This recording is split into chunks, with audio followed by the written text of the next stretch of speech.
네, 역사를 시사로 풀어보는 시간입니다. 김준혁의 역사 시사 한신대 김준혁 교수, 오늘은 전화로 연결하겠습니다. 교수님 안녕하십니까? 예, 안녕하세요. 김준혁입니다. 네, 교수님, 저는 담당 PD로 이 코너 만들면서 뵀는데 프로그램 네네. 나가면서 못 뵙다가 이렇게 전화로 뵙게 됐습니다. 네, 새해 네, 복 많이 반갑습니다. 받으시고요. 예, 새해 복 많이 받으세요. 아니, 그런데 자가격리도 하셨다고 해요. 건강은 괜찮으신가요? 뭐 저는 음성 판정 나왔는데요. 네네. 지난번에 이제 유튜브 방송 갔다가 네. 그 같이 방송하신 분께서 네. 또 다른 방송에 가서 확진이 되고 오시는 바람에 그렇죠. 그래서 저가 밀접 접촉자로 네. 2주 자가격리하고 오늘 해제됐습니다. 아, 네. 다행이고요. 또 그만큼 또 타인을 배려하고 본인의 또 건강도 지키신 거라서. 근데 자가격리를 해보니까 네. 살이 엄청 쪘어요. 아, 정말 확진자, 확 네. 살이 쪄가지고요. 네. 맞습니다. 그 자가격리 기간 동안 또 운동도 못 하시고 여러 가지 문제가 있을 텐데 좀 답답한 거 잘 이겨내셨으니까 오늘 좀 답답한. 네. 다산 선생님 책 보느냐고 아주 그냥 흥미롭게 2주간 잘 봤습니다. 네, 역시 학자들은 다르군요. 이동영 작가는 힘들다고 하셨습니다. 예. 네. 자, 새해 벽두부터 사면, 네. 이 두 글자가 정치권을 흔들었습니다. 오늘 교수님하고 이 이야기 나눠볼 텐데 이 사면 얘기할 때 이것 제왕적 대통령 제도의 폐해다 뭐 이렇게 설명하시는 분들도 있고요. 삼권 분립의 위배는 되지만 대통령의 고유 권한이다 이렇게 보시는 분들인데, 그렇게 등장하는 게 바로 왕이기 때문에 역사 속에서도 사면은 당연히 있었겠다 판단하실 것 같습니다. 맞나요? 조선시대 때뿐만이 아니라 그 이전 왕조 시대에도 국왕이 사면을 많이 했었죠. 아, 네. 특히나 이제 국가에 경사가 있었을 때 그런 경우에는 아주 대역 죄인을 제외하고 상당수의 죄인들을 다 사면해서 풀어준 일들은 아주 많이 있었습니다. 네, 경사가 있을 때 죄인들을 풀어준다. 어떤 의미 혹은 어떤 효과로 그렇게 하는 건가요? 기본적으로 이제 국왕이 즉위를 했다던가, 아니면은 또 왕세자가 세자 책봉을 했다던가, 혹은 원자가 탄생되었다던가, 이런 경우는 국가에서 너무나 그 의미 있는 날 아니겠습니까? 그렇기 때문에 이런 날에는 이 사면을 하는 것이 일종의 관례와도 같은 일들이었었죠. 예, 우리나라도 크리스마스 8.15 이렇게 또 사면 있지 않습니까? 뭔가 기쁜 날 한다라는 게 그 전통과 연결된다 이렇게 좀 느껴지네요. 그렇게 볼 수 있다고 저는 생각을 합니다. 예. 또 기근이나 역병 힘들 때 지금 코로나 사면도 나오지 않습니까? 비슷한 일이 조선시대 때도 있었나요? 조선시대 때도 그 질병이 심한 경우들이 많이 있었거든요. 특히나 그 콜레라가 등장을 했을 때도 있었고, 당키푸스가 등장을 했을 때도 있었는데, 이런 경우에도 역시 사면이라고 하는 걸 통해서 민심 안정을 꾀했던 일들도 실제로 존재했었습니다. 예, 저는 역사 보다가 이 조선시대 때 감옥에 있는 분이 휴가 보내준다는 말, 여름에 더울 때 그런 내용을 한번 읽으면서 참 깜짝 놀랐던 적이 있었습니다. 이게 지금 조선시대 때는 말이죠. 유배 간 사람들도 휴가를 보내기도 했습니다. 그러니까 잠깐 중재하고 뭔가 좀 뭔가를 같이 나눌 수 있다 이런 얘기인 건데. 예, 이렇게 대대적인 사면 말고 콕 집어서 이 사람 혹은 이 관리는 사면해야 된다 이런 경우도 역사 속에 있었나요? 그런 경우 많이 있었죠. 실제로다가 이제 그 국가의 고위 관료였었음에도 불구하고 어떤 정치적 사건 때문에 이런 역적으로 몰려서 이런 파면을 당한 사람들도 있거나 아니면은 사형을 당해서 죽은 사람들도 있지 않습니까? 그런데 이제 그 사람들에 대해서 몇십 년이 지나거나 혹은 정권이 교체된 이후에 그런 사람들을 대상으로 해서 특별 사면을 하는 경우들이 아주 많이 있었죠. 잘 아시는 대로 정암 조광조 선생 같은 경우도 당시 중종이 그 영모죄로 해가지고 사형을 시키지 않았겠습니까? 그러나 그 후대에 들어와서 바로 또 정암 조광조를 갖다가 이제 사면을 하고 복권을 함으로 인해서 당시 이제 유림의 상징적인 존재가 됐었지 않습니까? 우암 송시열 같은 경우도 마찬가지죠. 숙종이 사약을 내려서 죽였음에도 불구하고 그 뒤로 바로 복권을 시키는 이런 사례들, 이런 사례들은 굉장히 많이 있었고요. 또 임진왜란 과정에서 살아있는 그런 재신들, 당시 서해 유성룡 선생 같은 경우가 임난 이후에 부정축제자로 몰려서 파면을 당해요. 그런데 이제 당시 백성들이 난리가 났습니다. 아니 서해 유성룡이 어떻게 부정축제를 한 사람이냐, 저 사람 너무나 청렴결백한 사람이다 라고 해서 백성들이 들고 일어나서 당시 정권 주체였던 서인 세력들이 깜짝 놀래가지고 이항복을 내세워서 백성들을 갖다가 가라앉히고 네. 다시 서해 유성룡을 사면하는 이런 일들도 실제로 존재했었습니다. 그러면 좀 궁금한 게 지금 이 우리 현실 정치에서는 이명박 박근혜 두 전직 대통령 사면 가지고 얘기할 때 아니 당사자들이 사면 사과를 하지 않았다. 뭐 여러 가지 야권에서는 거 봐 너희들이 억지로 정치적인 탄압을 한 거야 이렇게 이제 주장을 하지 않습니까? 네네. 그럼 과거 역사 속에서도 말씀하셨듯이 조광조라든지 이런 일에 대해서 사면을 하면 거봐 너희들이 그때 우리 억울하게 이렇게 만든 거야라고 막 항변을 하나요? 아니면 좀 뭔가 역사적으로 비슷한 점이 있는지 궁금하거든요. 그런데 이제 여기서 문제는 뭐냐면은 그 조선시대 때 사면이라고 하는 것이 네네. 그냥 뭐 왕이 야 저 사람 사면해 혹은 정권이 이 사람 사면해 이렇게 진행되지 않아요. 네. 조선시대 사면의 어떤 상당 내용들이 당시 여론이 사면의 여론들이 계속 나오거든요. 그러니까 백성들의 입에서 먼저 나오기 시작하고 그런 부분들이 그 사람 너무 억울하다. 그 사람이 어떻게 죄인이냐. 지금 저 사람을 갖다 사형시키고 저렇게 잘못 만든 것은 위정자들의 잘못이다. 이런 이야기들이 실제로 많이 존재하고 그런 것들을 당시에 이제 조정에서 받아들이면서 일이 풀어지는 거죠. 이거는 비유가 적절할지는 잘 모르겠지만 조선시대 국왕 중에서 사면을 된 인물이 있거든요. 뭐 단종 같은 경우가 그런 거 아니겠습니까? 맞습니다. 단종이 세조에 의해서 영모죄로 해서 사형을 당해서 죽었고 그 전에 노산군이라고 강등을 당했었잖아요. 그런데 단종과 함께 복위운동을 했던 사육시인이나 굉장히 많았던 사람들에 대해서 백성들의 여론이 몇백 년 동안 일관됐어요. 저 사람들은 너무 억울한 사람들이다. 저 사람들이야말로 충신이다.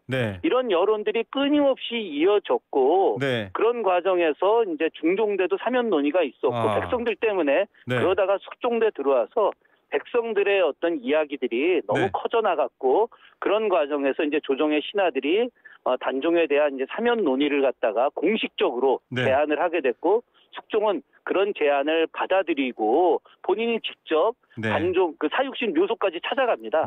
찾아가서 이 사람들 충신이다. 그리고 노산군도 대군으로 승격시켰다 다시 왕으로 추존을 하면서 단종으로 하고 그 위패를 갖다가 종묘에 모시는 일까지 이루어지는 거죠. 결국은 사면에서의 제일 핵심적인 내용은 바로 백성들의 여론 이런 부분들이 굉장히 중요하게 작용을 했다라고 하는 것입니다. 지금 이 2021년도에 벌어지고 있는 사면론에 대해서 많은 분들이 비판하거나 반대하시는 분들은 왜 국민의 뜻은 아닌데 정치인들이 타협적으로 이렇게 사면하냐 이런 비판인데 교수님 얘기 들으면서 이렇게 닭살이 돋네요. 정말 조선시대 때부터 국민의 뜻이었군요. 그럼요. 아무리 왕조 사회를 하더라도 어떤 그 국왕의 존재나 정치인의 존재는 또 백성들의 지지를 받지 않고서는 운영되기가 굉장히 힘들었거든요. 그렇기 때문에 국왕은 실제로 철저하게 백성들을 조금 더 관료들로부터 혹은 기득권 세력으로부터 이익이 되게 해주려고 하는 정책들을 펼치는 것들이었거든요. 그래야만이 백성들의 지지 속에서 왕권이 또 강화될 수 있는 측면도 있는 거죠. 그렇기 때문에 백성들의 여론을 갖다가 굉장히 중요하게 생각을 했고요. 저는 그 개인적으로 지금의 어떤 사면 논의 관련해서도 일단은 그 국민들의 여론을 좀 더 정확하게 좀 볼 필요가 있겠고 또 하나는 이제 그 기본적으로 사면이라고 하는 것은 죄를 갖다가 면해주는 거잖아요, 그죠? 그러면 죄를 지은 사람은 분명히 존재하는 것인데 그 죄를 지은 사람이 어떤 최근에 많은 국민들이 이야기하지만 자기 반성, 진정한 사과 이런 것들이 기반이 되어야지 그 이후에 사면 논의가 제대로 이루어질 수 있지 않을까 그런 생각을 합니다. 뭐 언론뿐만 아니라 좀 학자들도 이 얘기를 주목해 들어가면서 정확한 사면의 근거를 함께 논의해야 되겠다라는 생각도 들고요. 좀 역사 속에서 가장 유명한 또 많은 드라마와 영화로도 제작됐지만 사도세자 얘기를 안 할 수가 없습니다. 교수님께서도 정조 전문가셔서 제가 여쭤보는데 참 비극적이에요. 아버지가 아들을 또 그 이후에 왕이 된 아들이 아버지를 뭐 이런 관계들이 복잡한데 사도세자도 사면이 된 거죠? 당연히 사면이 됐죠. 일단은 기본적으로 그 영조가 사도세자를 죽일 때 세자의 직위를 폐위시켰거든요. 그렇기 때문에 평민으로 죽게 되는 겁니다. 그러다가 그러니까 이제 역적으로 이제 기주에 갇혀 들어가는 건데 사도세자가 죽고 나자마자 그날 저녁에 세자의 지위를 회복시켜줘요. 아이고. 그러니까 아주 1차적인 사면은 하는 거죠. 네. 그럼에도 불구하고 영조는 자기 아들에 대해서 네. 인정하지 않았거든요. 네. 그래서 장례를 치를 때도 세자의 예법으로 장례를 치르게 하지 않고 일반 왕자의 예법에 맞게 장례를 치르게 하거든요. 네. 그것은 인정하지 않는다라고 하는 것이죠. 네네. 그러다가 정조가 즉위하고 나서 네. 아버지에 대한 대대적인 사면을 추진을 하죠. 왕으로 네. 복권을 시키지는 못하지만 네. 그러나 사도세자를 장원세자라고 하는 이름으로 변경을 하게 됩니다. 네. 사도라고 하는 말은 30이 안 돼서 죽은 사람을 슬퍼한다. 네. 뭐 이런 뜻이고 네. 장원이라고 하는 말은 이 나라의 근간이 되는 사람이다. 라고 하는 것이거든요. 네. 그러니까 명칭 자체를 바꿔주는 것 자체가 당시 사도세자의 사면이고 복권의 어떤 개념으로 이해할 수가 있는 것들이죠. 예, 자 사도세자와 장원세자 이 여러분들 좀 기억하시면 더 도움될 것 같습니다.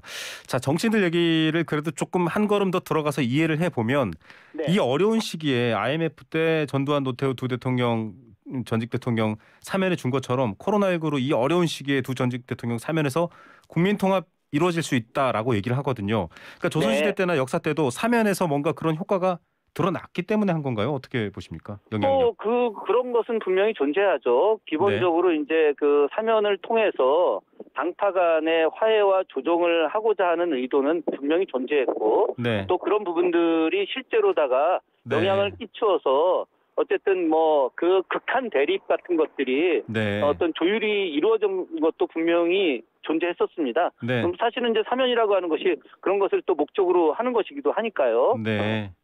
그 가까운 역사로 보자면은 IMF 때입니다만 뭐 당시 김대중 대통령 당선자가 김영삼 전 대통령에게 사면을 요청했습니다.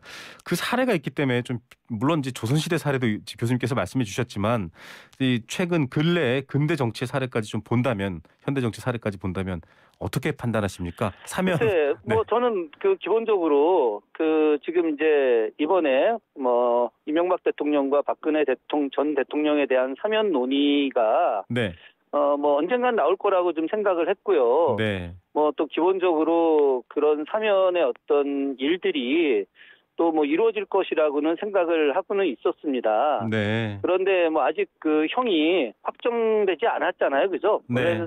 그 사면이라고 하는 것은 대법원의 판결이 확정된 이후에 그 사면의 어떤 논의들이 나타나는 건데 그렇죠. 지금 현재는 그 상당히 그 시기상조적인 측면이 존재하지 않을까. 만약에 두 대통령이 그런 그 뭐 죄를 인정하고 항소를 뭐 포기하거나 뭐 이런 식으로 해서 죄가 확정이 되었다면 또 모를까. 그렇지 않은 상태에서 사면 논의를 하는 것은 사실은 헌법을 위반하는 일도 있는 것이거든요. 왜냐하면 대통령이 사면권을 추진할 수는 있겠으나 그러나 어떤 법을 위반해가면서 대통령이 사면을 하게 만들어내는 이 현재 어떤 그 논의는 좀 타당하지는 않은 것으로 보고 있고요. 그런 측면에서 그런 형이 다 확정된 이후에 어떤 사면 논의들이 다시 또 많은 국민들의 진짜 요구라든가 아니면 어떤 그 현재 위기를 지금 그 정파적인 입장에서 이 위기를 갖다가 지금 흔드는 경우들도 많이 있지 않습니까?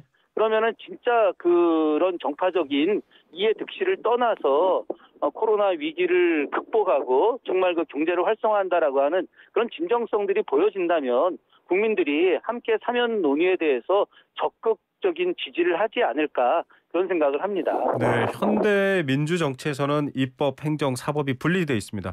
행정부의 수반인 대통령이 이 사법부가 내린 결정을 뒤집는 혹은 무효화시키는 일이기 때문에 교수님께서 끝으로 그러니까 입법, 행정, 사법이 분리가 되어 있지 않은 조선의 사면과 지금의 사면 구분해서 우리가 이런 점은 생각해야 된다라고 끝으로 한 말씀 정리해 주시죠. 어떤 그 조선의 사면이라고 하는 것은 이제 왕이 절대 권력을 갖고 있기는 하지만 그러나 실제 조선의 왕의 권력보다 관료들의 권력이 훨씬 더 셌거든요. 그런 측면에서 관료들의 어떤 그 결정들이 왕을 통해서 나타나는 것이라고 볼 수 있는 거죠. 지금도 상권 분립 체제이기는 하지만 그러나 관료들이라든가 정치인들의 어떤 영향력들이 사실은 때로는 대통령의 영향력보다 더 높을 수도 있거든요. 그런 측면에서 당시의 관료들이 조선시대 관료들이 여러 가지 깊은 논의를 통해서 결정한 내용을 어쨌든 왕에 건의하고 왕이 개가를 하듯이 지금도 역시 마찬가지로 이 한국 사회에서의 어떤 그 지도자급 되는 사람들, 네. 여러 정당이라든가 혹은 고위 관료들 이런 사람들이 제대로 된 논의를 통해서 네. 일방적인 제안이 아니라 합리적인 논의를 통해서 일을 추진해 난다면은 아마 좋은 성과가 있을 것이라고 생각을 합니다. 네, 백성의 뜻, 국민의 뜻, 조선이든 대한민국이든 안 바뀐 중요한 부분들도 교수님께서 지적해 주신 것처럼 지켜봐야 될 것 같습니다. 국민의 여론이 가장 중요하다는 것을 네. 현재 정치인들이 꼭 새겼으면 좋겠습니다. 네, 교수님 추운데 건강 조심하시고요. 오늘 말씀 감사드립니다. 예, 2주 뒤에 뵙겠습니다. 네, 한신대 김준혁 교수였습니다.